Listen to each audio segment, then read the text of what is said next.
We got a comment from a YouTube subscriber on our post about property data collectors and appraisers. That was from a previous show. I don't think it was on the last show. I think it was 2 or 3 shows in the past. But in the show, we discussed property data collectors, which is like a light version of an appraiser. That is not, I shouldn't even say that. I'm going to get myself in trouble saying that, because property data collectors are not any version of an appraiser.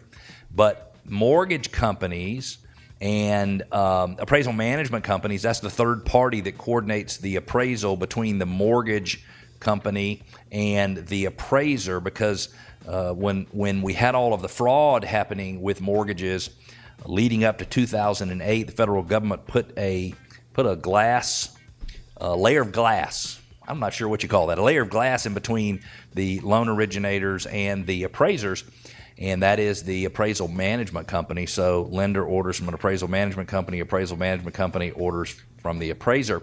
And the appraisal management companies evidently are trying to save money by getting property data collectors to go out and collect information that they can use for automated valuation models or things like that.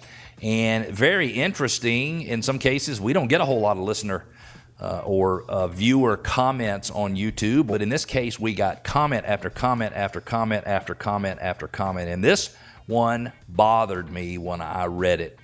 It's property data collectors versus appraisers. It said, we had one early last year where the property had been rezoned commercial and with only minor changes was used as a law firm before they vacated and sold it.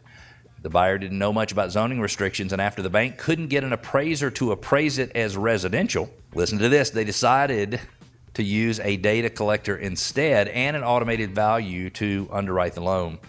Since the area had been grandfathered, title didn't check, and the deal closed. The buyer had a 7% rate and was never able to refinance because she's illegally living in a commercial property. Really kind of an absolute disaster, this listener says, could have been avoided by simply letting an appraiser do their report and report that it legally can't be occupied as a home. I am a full believer that appraisers are a very, very important part of the real estate world in the United States and wherever they function. And I am going to, even if they say property data collectors are okay, I am going to make sure that I have appraisals on all the properties that I buy, even if I'm not necessarily sure that I need them, because I love an independent opinion on the value of my home.